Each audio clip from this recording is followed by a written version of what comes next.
Dr. Ralph Wilson with Web Marketing Today. I'm here in San Francisco at the Search Engine Strategies Conference with Arnie Kuenn, the author of a new book. What's the name of your book, Arnie? It's called Accelerate. It's about the convergence of search, social, and content marketing. All right. Well, I want to talk about the content part of that. Back in February of 2011, there was a sudden jolt to the internet system and psyche. Correct. That a lot of sites that had been getting a lot of hits all of a sudden disappeared from the first page. Right. Content farms, some of them are called. Names that people would know, like eHow, that's bounced around since then, ezinearticles.com, Right. and other places. And it was, the sky is falling, what's going on? And this affected sites that emphasized content. Content is so important. What can we do to avoid that? What's the algorithm? What are they looking for to figure out what's bad content, and how can we avoid that? Well, it's a really good question, and I think the headlines were all about these major mega content sites that got hurt pretty bad with the Panda update. But in fact, it can actually affect almost anybody's website. And the things to really look out for, I think, really boil it down to two aspects. Okay. One is making sure that you don't have duplicate content on your site, and that can be challenging for e-commerce sites or mega sites because of their different directory structures or just using the same content over and over. And the other thing is just weak content. And an example might be... So the duplicate content part of that, this isn't going to affect the little mom and pop site, but it might. It could, but it's going to be a site that it's kind of gotten out of control. You don't really know what's on the whole site, and this could happen. Yes. So that's a problem. But particularly the quality end of it. How does Google figure out I have poor quality? I mean, how did they know? Did they read it? So tell me about this. Yeah, it's kind of funny the way you say that, because we all kind of assume Google's almost like a person looking at our website, but in fact it's just an algorithm, and nobody, probably a lot of people at Google don't really know how it's all working, what it's all looking for.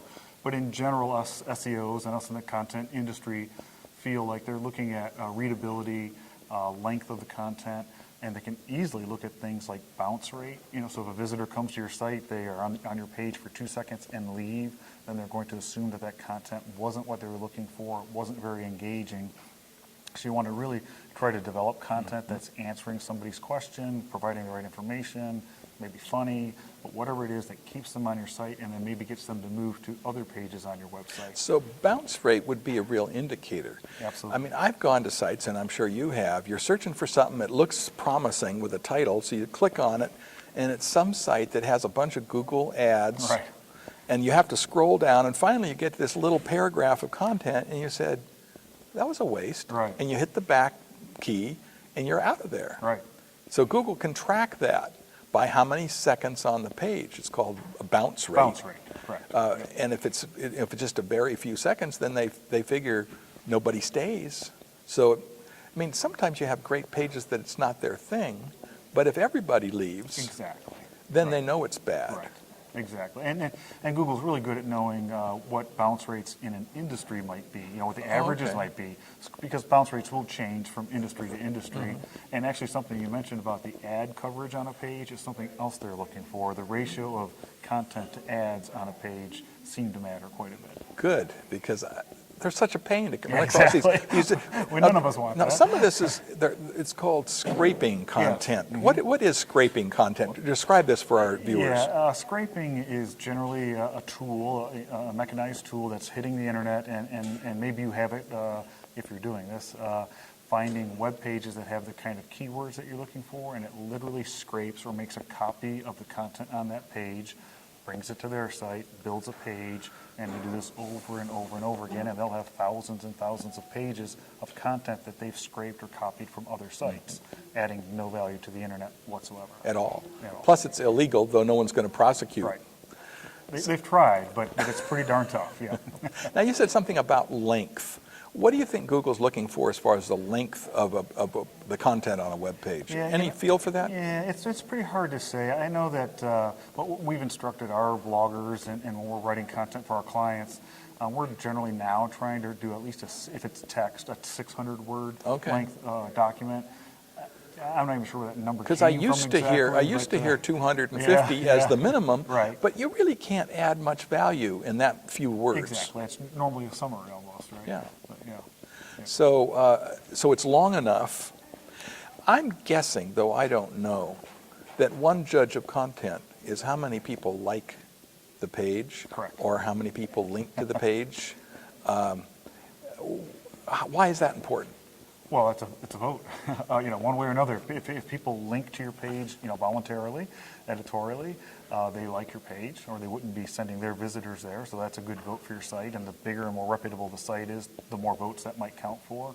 And then, of course, with Google Plus and Facebook and even Twitter, those can all be measured and maybe attributed to, my goodness, this article here is getting retweeted for a week, or it's been posted to Facebook and shared, throughout this entire week. It must be good. Now, we're getting impressed by that, but Google has a way of automating this stuff so they can tell, to some degree, how much buzz is or attributable to that particular page. Right. Now, if you have a website that nobody likes,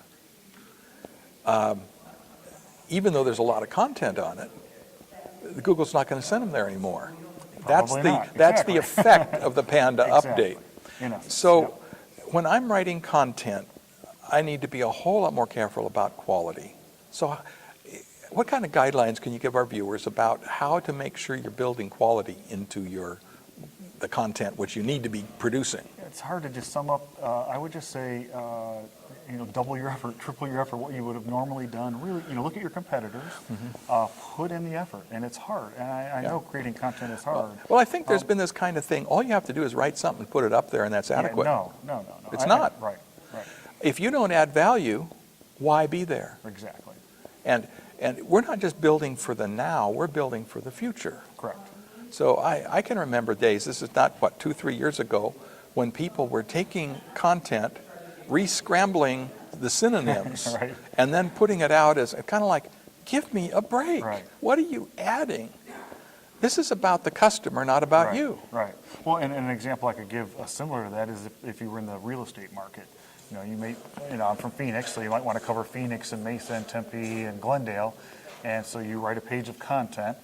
It's 500 words long, but the only word you change is Glendale. Right. Phoenix to Glendale, Phoenix to Tempe, so on and so forth.